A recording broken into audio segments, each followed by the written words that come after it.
Hi there, this is Linda D'Antonio of Seaporium, located on Cape Cod in Massachusetts, and this is a part twofer on this bureau. It was a dark green paint. We had, you'll see, make sure you catch part one that covers all the kind of what we do to prep, clean, prep, sand, all that, paint, and now we're to the fun stuff. We're going to be showing you how to wet sand, how to clear coat, how to embellish. You want to take plain wood knobs and make them fancy? We got your solution.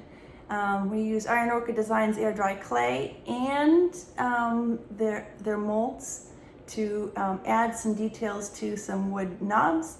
And then we use the Iron Orchid Designs stamps to embellish the sides and the bottoms of the drawers of this bureau. And we did so, there's two reasons I like to do this. If I have sloppy drawers, there's stains, there's whatever I'm trying to hide. I like to dry brush because I don't want to waste the paint, and it just has like a look to it.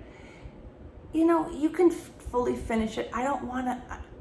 If I want to fully finish a drawer, it means I have to add a lot of paint. And when you have to slide a drawer into an opening, you don't want to be adding a lot of paint. So a dry brush is like a purposeful way of adding a small amount of paint, and it disguises what it is you're trying to disguise. Or if they're just, you know, mismatched wood, maybe it's such an old piece that the bottom of the drawer was a different wood than the original drawers.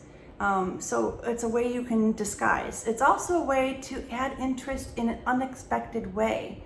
So like this piece, it was kind of a dual function. I was hiding some messy paint, but it's also, since it was a white bureau, and so many white on white on white, right? We did a stain top, but the white bureau. So a way to add interest is to do it in the drawers. So when you pull open the drawers, on the sides you're going to see stamping, and then when you do have, you know, and you're looking at your drawer and you happen to have an empty drawer, you're going to see some stamping in there as well. So two parts for doing that, two reasons. So I hope it's something that you might try, and I hope I inspire you. There's more videos on stamping and molds available on our playlist, and more to come. And also, be sure to follow us on Facebook, Instagram, Twitter, TikTok, and Pinterest is developing. They're all /Seaporium. You can also get a lot of information and shop our Dixie Belle products and Iron Orchid Design products on our site at seaporium.com. And if you like what you see, please support a small business. Help us out by sharing this video and maybe part one with your friends. Like and comment below. Thank you so much. I hope you enjoy. Bye-bye. All right, for this part, we're going to add molds to the knobs. I've already got all my molds made, okay? I'm going to show you real quick what I did. This is not a mold making video, but just in case you haven't seen this done before, it's just quick. You can look up our other videos where we use the Iron Orchid Designs molds, and we're using their Iron Orchid Design Air Dry Clay. And I like to keep this double bagged. I have a damp paper towel in there, but I don't want it on the clay when I'm storing it, okay? It comes in a bag, and you just take, you know, a clump out. This is obviously not enough, but just to give you an idea what I'm doing, okay? All right, we'll just do this. When you're using a paper clay or an air dry clay like this, you want to give it a little dust of cornstarch. So you need cornstarch, a little soft brush. You're gonna press the clay into the mold.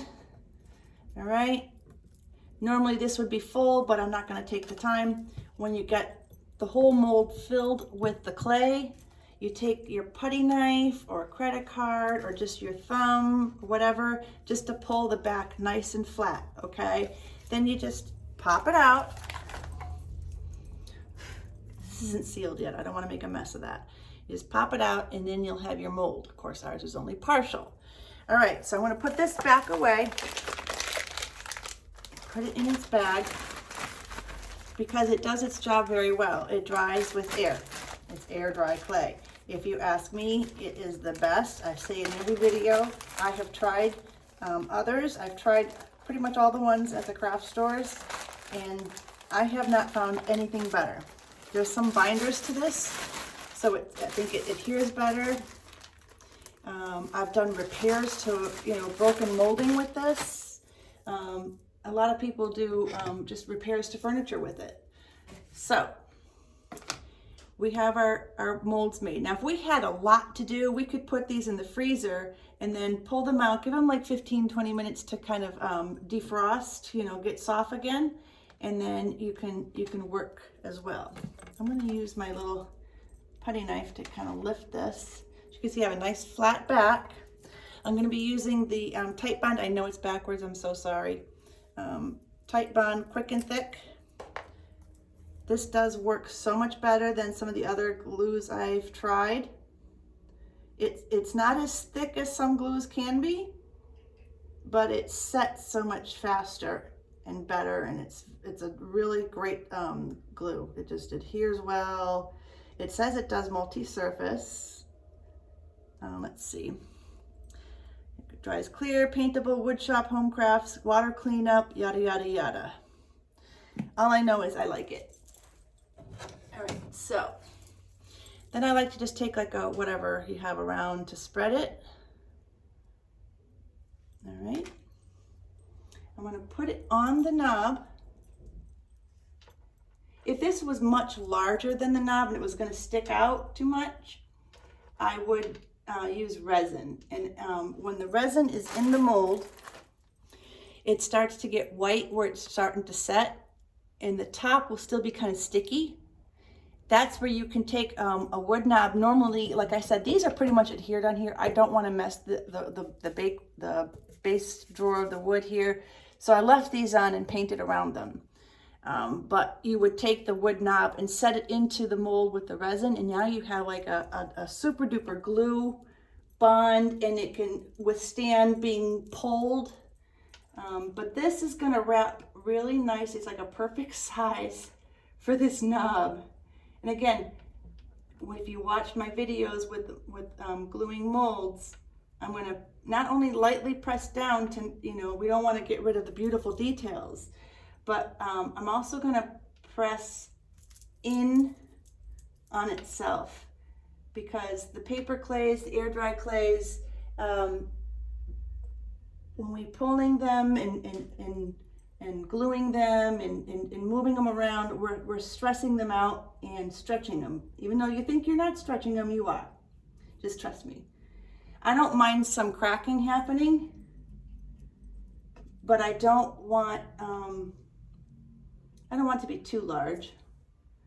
And I can always go back around and, there's plenty of videos on how to caulk trim, but you would just take like a little bit of caulk around the edge, like tomorrow when it's dry, and wipe it into that edge. If it lifted up a little bit, this is coming down pretty nicely, and I can keep revisiting this, and if I see it lift up a little bit, I can press it back down. All right, and again, pressing it in on itself. Let's do one more. All right, let's see. Let's get our little putty knife and our glue. I like to get it right to the edges.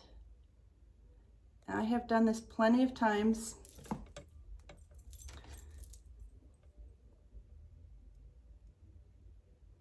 And you don't want to use too much. You just need enough so that it holds this down, but I don't want it to take too long to dry, especially if it's a vertical surface. If you have a ton of glue on here, all right, I'm spreading it out. All right. If you have a ton of glue on here, and especially if it's on a vertical surface, it's going to want to slide more, and it's going to take a little longer for it to set up. If you do it, just enough to give it a good you know, coverage, not too light, I find. I used to do it real light. I go a hair more than light now.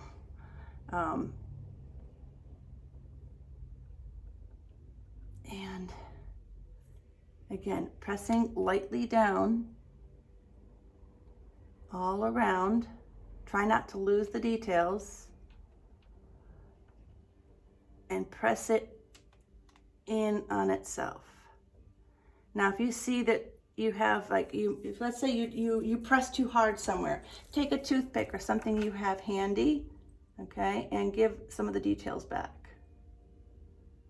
All right, I see there's some cracking happening already. I had this clay out a little while, and so I'm just trying to blend this where it wants to crack here. I might not have pressed it into the mold really great here. It could have been any number of things. But if we have a little bit of cracking, I'm not going to be too opposed to that. And I have other, you know, videos, especially on our Facebook page, that shows like how to do the fixes. And if I don't already have it covered in another video with the mold making, we'll certainly have other ones, and you can ask a question and I can direct you on how to fix it by adding more clay later and caulk. All right, so I'm going to continue doing this. I'm going to rush, but we can paint these right away. And I'm going to be doing what do you call it, like a patina metal finish, and I think that'll look really cool. All right, and see the next step. All right, so these are now all glued on. You're gonna have to trust me. I don't want to make an imperfection in the clay, but it's, can you see it? It's moving. It's still wet. It has a little bit of a crust on it because it's been out, you know, for a little while, but it's not dry by any means. I just did the other video and glued the rest of the medallions on, right? And we're already painting this. All right, I don't know what happened. These were drying outside. There's a little orange something. Let's see. And that's it. You want to use like a softer brush. You can get it a little wet. I'm just dipping it a little bit in water, and that way it gets it a little bit more flow, and the paint can kind of settle into the gullies of the details a little bit. That was probably a little bit too much water, but you don't want to mess up with, you know, the consistency of the clay. And you know what, when you're gluing them on, you can glue the edges to kind of save yourself some time. But typically I would have already had these on here. I like to do the molds before I paint, but I wasn't even sure. I came up with the idea on the fly. So we're doing it after the fact, but that's okay. You can always use a little more. They're just knobs. You can always use a little more paint on there. And again, as they're drying, I'm going to keep revisiting, setting these down. And if I come in tomorrow and I find some cracks or they lifted a lot, I can fix them. It's only one coat of paint on there right now. So either way, I'm going to put another coat. But just so, you know, I have a feeling there was one of these little bugs and someone thought they were doing me a favor and smooshed the bug. So let's see. Brush it out because I have to wet sand these yet, so that should be all right. All right, I'll see you at the next step. So we're going to do a lot in this little segment here. I've got Gator Hide ready to do the top. We have these could actually take another coat of paint. We'll try and get to that. We're going to do a wet sand on the paint, and then we're going to stamp the drawers. We're going to show you how to stamp the drawers. So we got a lot to do. I just wanted, while this is in my hand, this was the look I wanted to go for with these medallions on here with the clay. However, for time's sake, I don't really have the time to do this. And personally, I think this is the safer bet for me in my area. They really like the white still, and especially where this is going. So that would have looked really cool. It's that patina look. You can get it from Dixie Belle. It's a rusted iron, right? You could totally do that look with the wood. Oh my God, I think it would be gorgeous.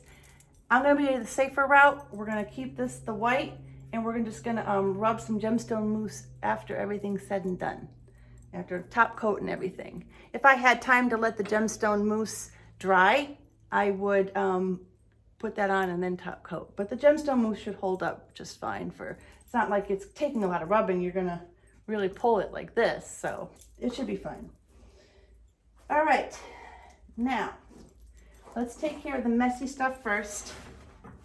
And I'll show you wet sanding. And look at this whole paper is just getting caught in the dolly.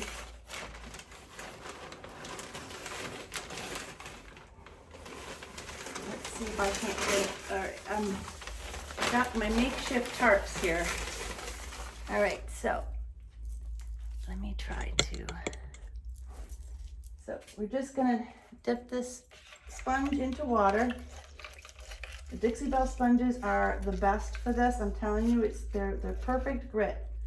It'll get you some work time on doing some repairs, but it's really great for the sanding, the wet sanding.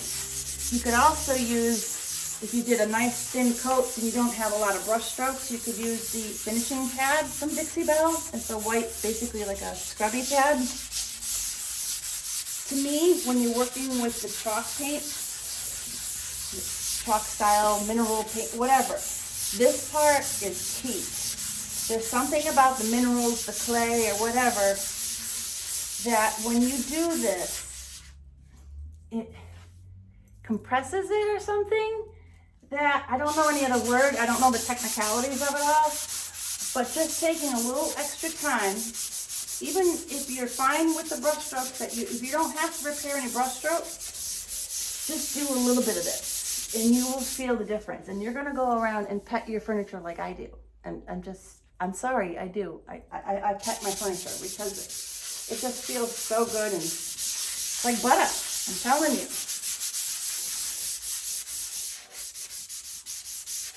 But, you know, this is also the part where if you have messy brush strokes and you see them, the problem is getting the right light to see them when you're in the moment and you're working. But if you see them,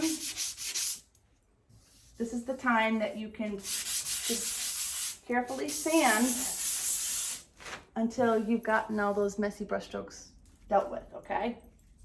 If you can spray on the chalk paint, even better. You won't have to deal with messy brush strokes, okay? So that's basically all I'm doing. If I was going for a distressed look, I would concentrate on the edges and let this keep. It takes a little more effort, but trust me, spending the time in lightly sanding without a sponge that's too wet will give you a worn out look versus like a peeled paint chippy look.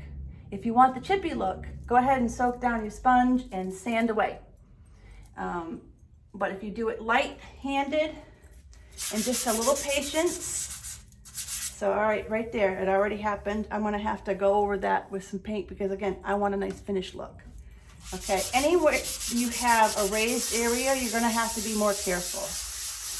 I'm not gonna be able to get all my brush strokes smooth on this because don't forget, we have 2 coats of the clear Boss. We have 1 coat on a lot of the areas, especially the drawer fronts of the white Boss. So there are brush strokes in here that we did not sand smooth. I didn't want to keep adding Boss just to have the extra smooth surface. But it's going to be, this is going to be a really nice finish. That's where it's nice to get a piece of furniture that doesn't need primers, because the primers, it's a little more challenging to get that smooth finish unless you're spraying. If you have the spray gun, go ahead and use that. Dixie Belle paints do well with the spray guns. You're going to have to watch the videos on how you thin it, but they do very well with spray guns. All right, so that's beautiful. I'm loving that. I just got to do a little fix on that little tip there. But I personally, especially being out where we are, everyone in this time, especially this time of year, they always have guests coming, and you don't have to worry about your guests if they nick it, if you have a little distress. So I would distress, and people always ask, where do you distress? Let me tell you, you distress where normal wear and tear happens. So if this was like a normal alt wood, I would wear out some of the handle, wear out the corners, okay? If I feel like, you know, they're grabbing the handle like this all the time, I might wear out a little bit here. You tell the story of what this piece has gone through on how you distress it. If you're going for a primitive look, go to town. Go to town and just, you can actually, well, you don't want to get a sander because chalk paint just really sits in the sandpaper and it's a hot mess. That's why wet sanding is so much better. All right, so that is wet sanding. I don't need to keep doing this, I hope. And if you have any questions, please, you know, down below. Go ahead and put your questions. I will get to them. I'm gonna get the water out of the way here. I'm gonna wipe my hands. All right, the one thing I didn't do was bring a stir stick. Let's see if I have something that will work for a stir stick in here. Yes, I have a transfer tool from my transfers that will work just fine. We're gonna put a coat of Gator Hide on the top. I'm telling you, this stuff is the bomb. You know, something like this, if it's a dining table, I'll put probably 5 coats. But again, they go on very thin. It dries really fast, and I must not have cleaned this lid very well. So let's see if I can't get it open. Now, this is something, and top coats, you definitely want to stir and not shake. Ah, I got it. Ah. I won't be able to feel my fingers for a while, but I got it open. All right, normally, and again, I like to put this into a palette, but I didn't bring one over. So let's see if I can grab something close by that I can use as a palette to pour this into. So varnishes, you do not want to shake. Paints, primers, you can shake till there's no tomorrow. Then, you know, I like to shake and stir the paints, especially when it's like something like silk, where you have the primer, the top coat, and everything going on. But the varnishes, you really don't want to shake. Those bubbles can stay in there. I don't want to put any mess into my Gator Hide because I want to be able to use it all, and I don't want to have the little bits of gunk after. So let me see if I can, yep, all right. I got myself a little Tupperware lid. All right, whoops, sorry. And I'm just gonna pour a little bit into the lid. Don't need a lot because remember, we're putting this on very thin. I'm gonna go ahead and wipe the edge of this, but I wanna be mindful that I don't have any little dried bits of like right there, okay. It's nice to have like a chip brush or a sponge brush or something to wipe the edge out, you know. All right, so let's get this out of the way. I'm gonna wipe that lid down before I put that, screw the top back on. And this is how we do this. Again, when we're doing Gator Hide, thin coats. Don't overwork it because it's thin and it dries very fast. You wanna just wipe it on and keep going. Don't go back over a spot, all right? You don't wanna go willy-nilly. I like to do the end that I'm working my little area, and I'm gonna wipe right down, okay?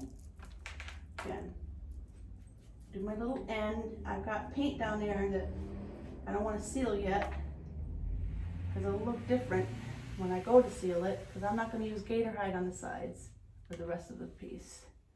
The rest of the piece is gonna get, so this I can go really quick, I can go over it, okay? But I don't wanna get over here and visit that section again. Okay. And just try to get your rhythm. Thin coats, which is great because it dries so fast. You don't have to worry about a lot of dust, you know, kids playing, you know, their toys and stuff flying onto your finish. It goes super fast. It's their most durable top coat. Love, love, love Gator Hide. But it is, you know, they're more expensive top coat. So it's not something you need to do to the sides of your piece.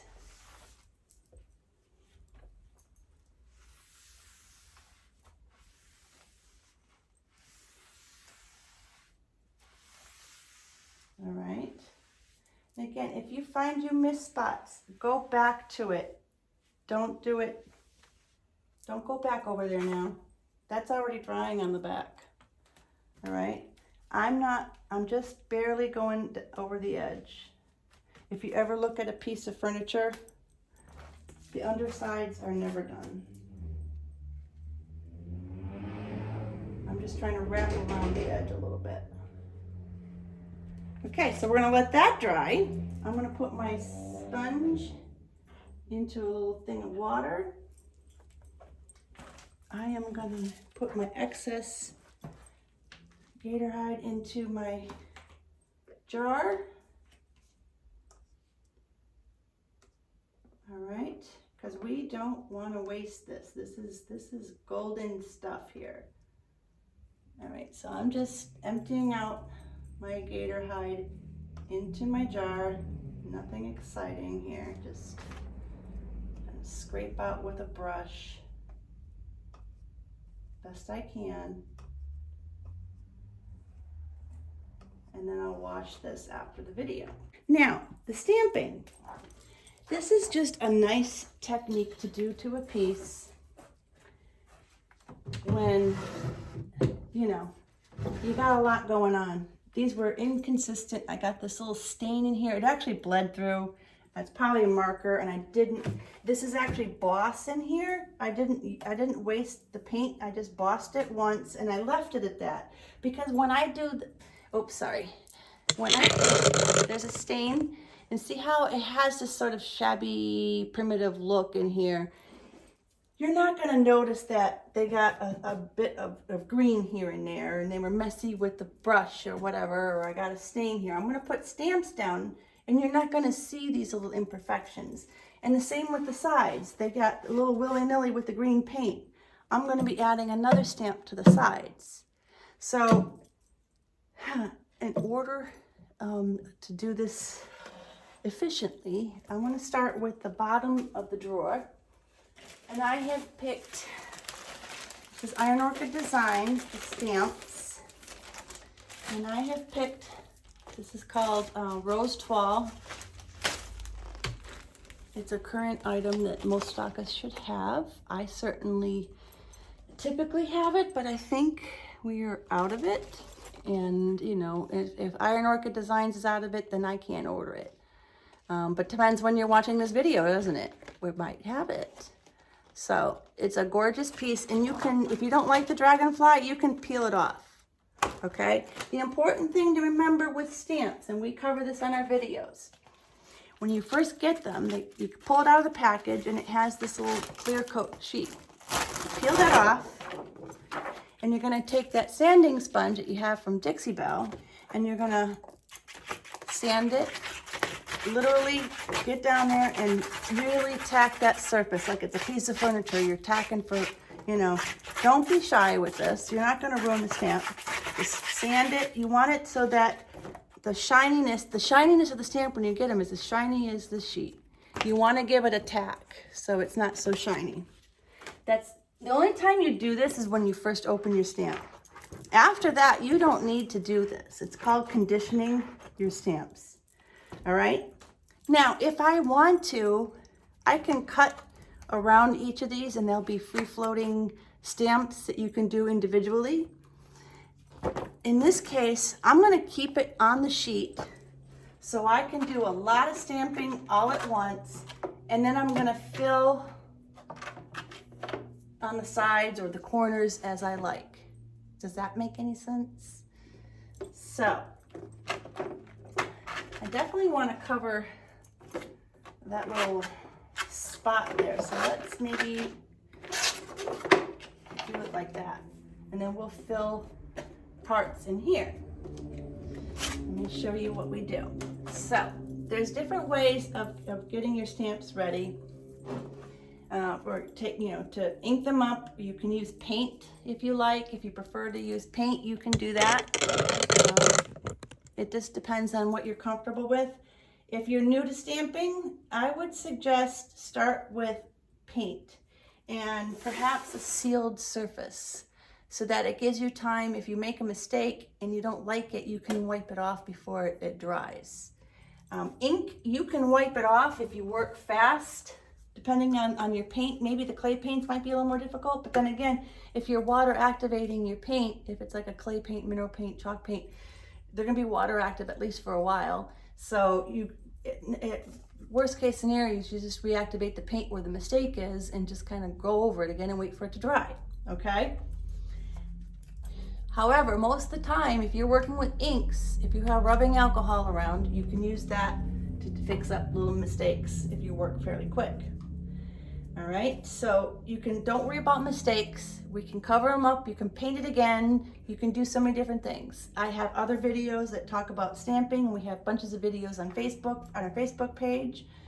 Everything, all our social media is /Seaporium. Easy to find us. All right, so I have ink. I'm not gonna use paint tonight. I love working with ink, I'm comfortable with it, so that's what I'm gonna do. I chose to use the stone gray. They come in 8 colors, you guys. All right, there's 8 colors. They also have these brayers, which is my preferred method of applying them. Now you could take the ink and put it into like a paper plate, put like a dollop of the ink on the plate or something flat, right? And then you just take your brayer and pull it a little bit of the ink onto the brayer and then work it into the brayer it's like you're rolling paint on the wall. You get the paint roller all wet with the paint. That's the same thing you're doing with the ink. All right. However, you could also, if you're doing a smaller project, you can just take the stamp pad that most retailers have, and at the moment we have, and these are hot items, so they usually go fast, so you have to be patient if we're out of them. And you can just tap if you like. You want to be mindful. You're not going to see the ink on here because, again, it's stone gray. It's the hardest ink to see if you have coverage. So I just put more ink on my pad. And to get the ink on here, all you need to do is just initially give it a good coat of the ink, right? And then take like the back side of like a plastic knife. If you have like a popsicle stick, you could take that and just work it in, evenly. All right. Just remember though, it's ink. So if you don't want to get on your fingers, wear gloves. So that's one way of doing it. And it's easy peasy. All you need is an ink pad to do this way. If you have both, you got the best of both worlds, and you can ink up your brayer right from the ink pad. All right. You want to have a nice flat surface. I don't know how flat my surface is here, but we're working with what we got. All right, and we just want to try and get all this covered. Now sometimes if it's like they have a crackle stamp, there's one called Distress, where you don't really need to get full coverage. But this is something, it's a nice, predictable pattern kind of a thing that you probably want to have good coverage. At least everything has ink on it, maybe not equal amounts of ink, so it kind of has a distressed look. You can always sand them back too if you like a distressed look. There's so many options. Most of their products already have some degree of distress in them, even the transfers. So you don't have to worry if you have little mistakes. If you do little fixes, it's not going to show because there's already distress built into the whole design. But again, you can take this and distress it after and give it a whole new look. Do it over the primitive look. Do it over just stained wood. It looks gorgeous, especially with the black ink. Okay. Pretty confident I got good coverage here. I want to see maybe if I see any spots where it might have got onto the back part, like right here. So I want to take these wipies. Are super handy to have when you have stamps around. Any brand works, especially if they still have some with a little bit of alcohol in them. It just breaks up the ink nicely, and it won't mean anything to their paint, but it'll still wipe your stamps off nicely. And I think I got my finger in there. Okay, I think we got all that covered. Good enough anyways. All right. So now I want to be careful I don't touch the part that I just stamped. Oh, I got a low battery, so I got to work fast. I got to work fast. And I want to hover until I know where I'm putting it. If I put it down and move it, that ink's going to go down no matter what. So hover, and then when I set it down, that's it. Like I like to say, you're in it to win it. Hold one hand down while the other one does the work. Okay, and now I'm just giving it even pressure. I've had people write to me recently, and people have always asked, because a lot of stampers from crafting use these acrylic blocks. However, when you're working with something like this drawer bottom is not necessarily flat. The top of a bureau, believe it or not, is not necessarily flat. The side of a bureau is not necessarily flat. So using these little sheets as the backing for your stamps is really key. It gives you that flexibility to get that stamp down everywhere you need to. And as long as you know the stamp hasn't moved, we're always keeping one hand down while one hand does the pressing down, right? We can check our progress. Okay.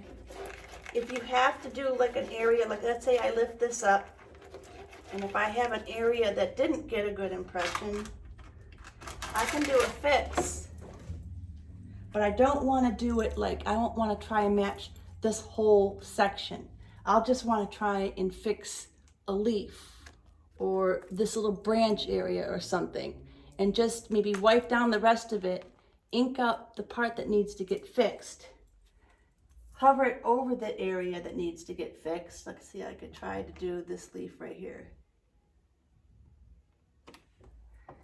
And then you just do your fix that way. All right, so that's what's going on all the drawer bottoms. Let me show you what's going on the drawer sides, and then I'm gonna have to call it quits on this segment, but you're gonna get the idea. This is a first gen stamp, and I apologize. You're not gonna be able to get this. I don't know if anyone who has them, everyone is looking for this stamp.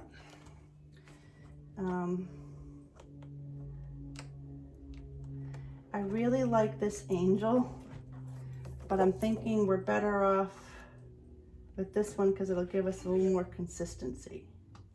I'm not sure. I can always just kind of fudge it like that and just do my best, because you're not going to ruin these stamps. I think I might do that because I really love this angel. I really do. So we're going to do that. And they do make thin mounts that give you thin straight lines, but of course I wasn't on the ball for that. So what I'm going to do is I'm going to align this to the top of my drawer. I want to make sure that the stamp side is down, which I almost tried not to do. Okay, I want to do my alignment. This is what I'm going to do with those pieces to fill in the rest of the drawer too. I'm going to peel them off of that backing. All right.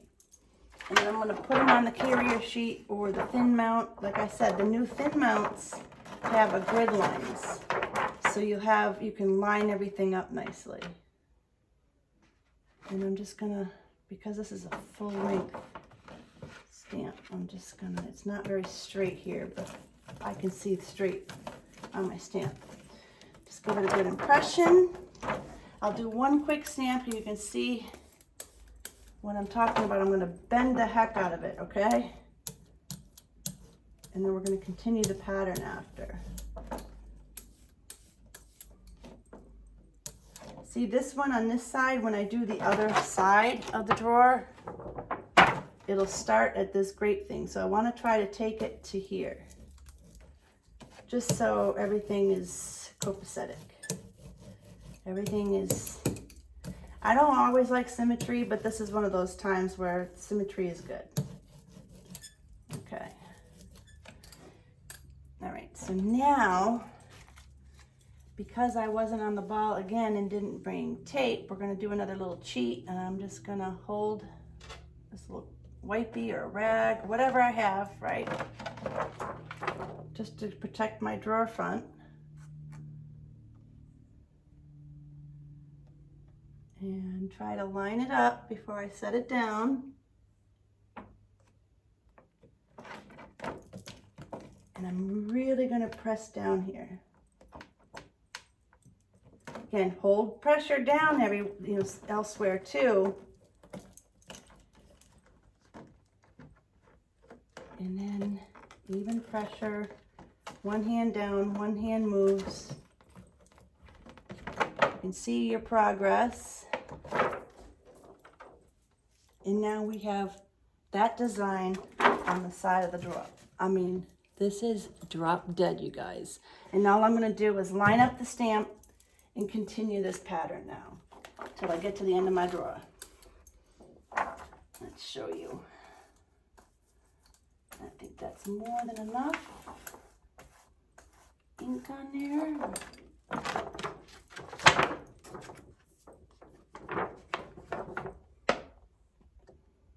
Okay.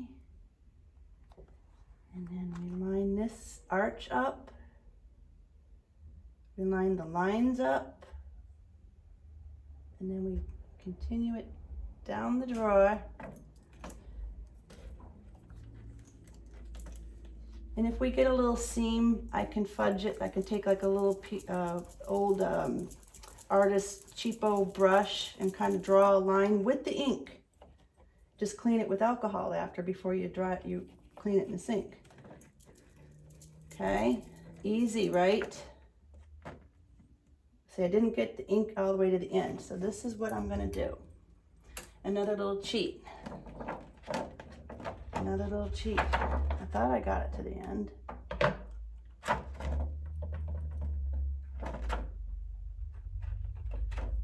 think it moved. All right, hopefully that's not too bad. It is the side of the drawer, so let's see.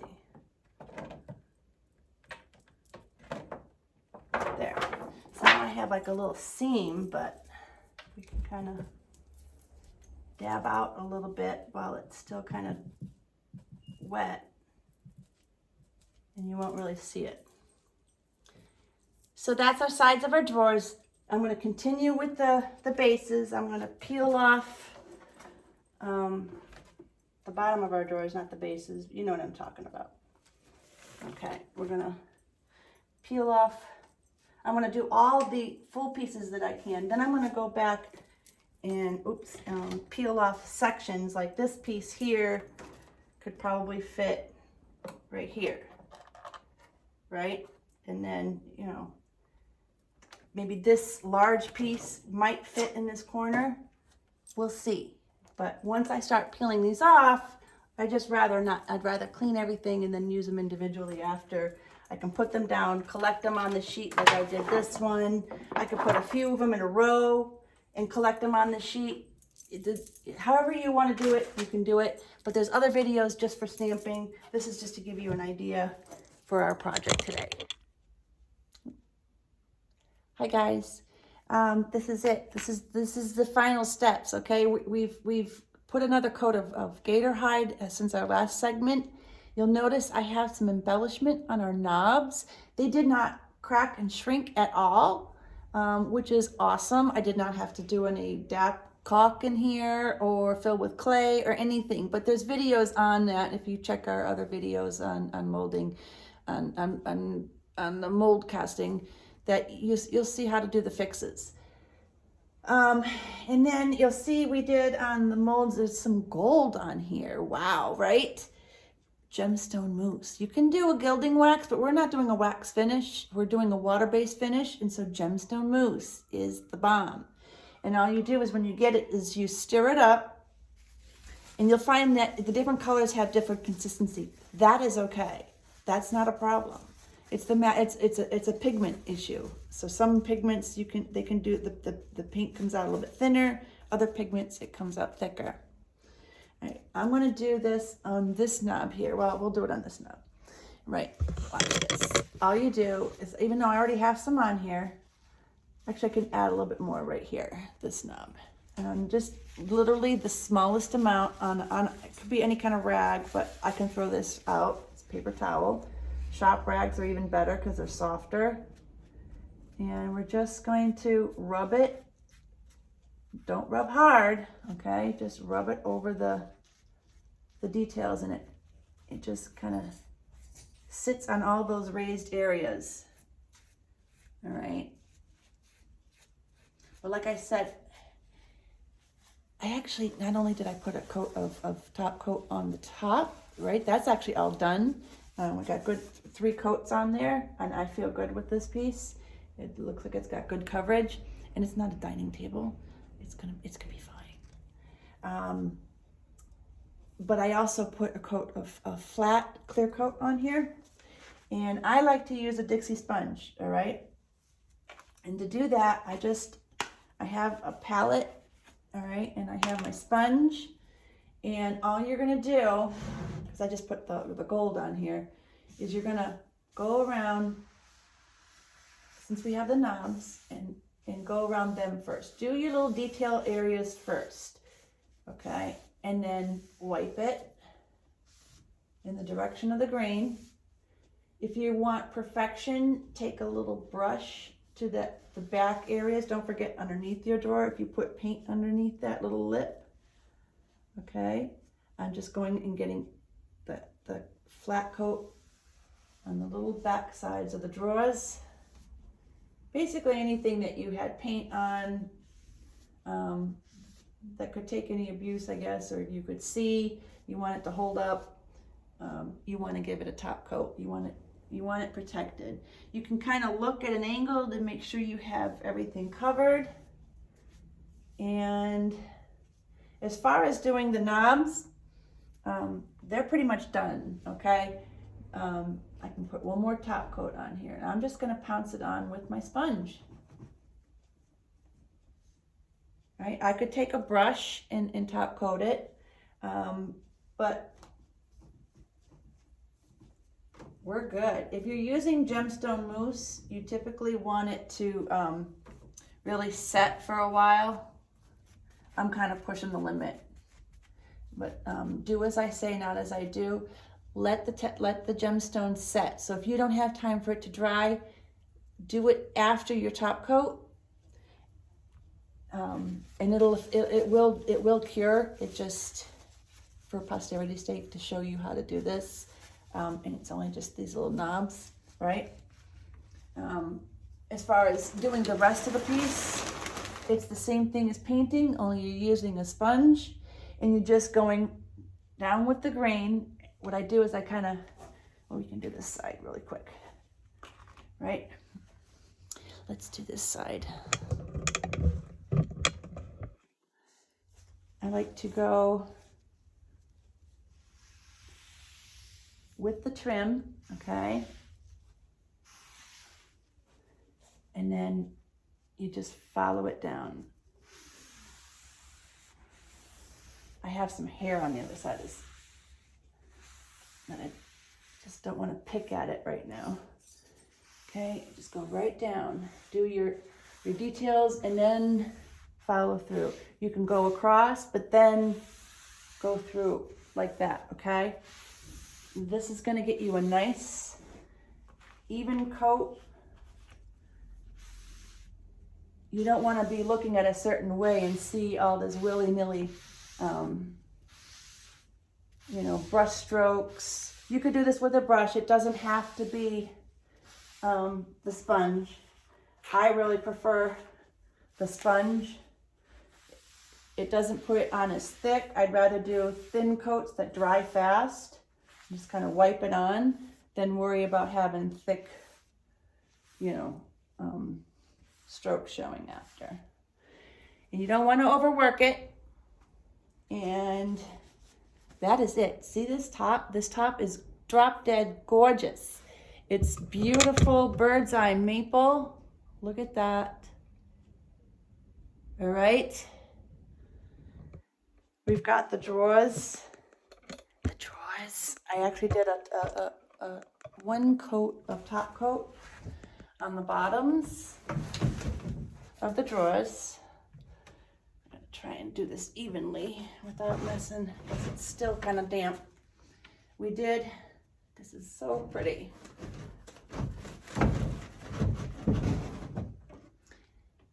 This Toile stamp is all done, and I did put one coat of top coat in the bottom, you know, right over the ink.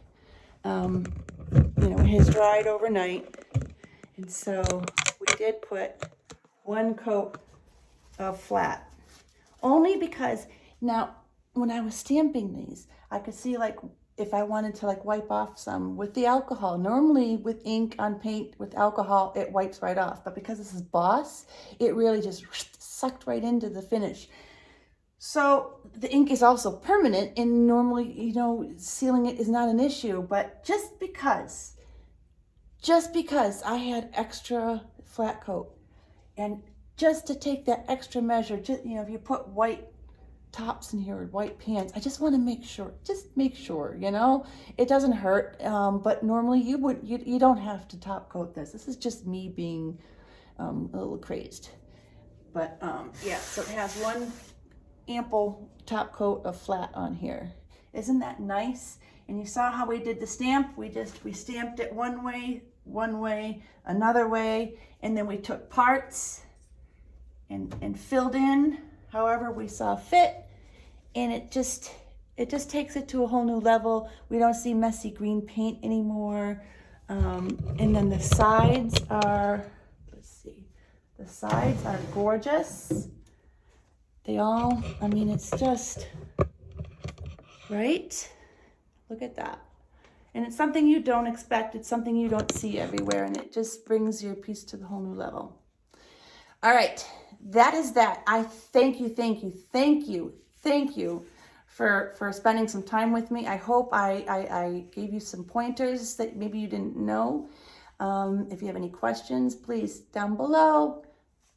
You put your question in there, any comments. Would be greatly appreciated. Questions, I will get to them. I am really good about answering the questions. If you like my kind of crazy, please like us on the different social medias. We're really busy with Facebook and Instagram, but we're also on TikTok. I have a Pinterest account, and we're gonna be on Etsy soon. We are an IOD and Dixie Belle stockist, so go please check out our online store, and we have some helpful information on our site as well. It's just Seaporium.com. All our social media is just /Seaporium. So, thank you again, and until I see you next time, bye-bye.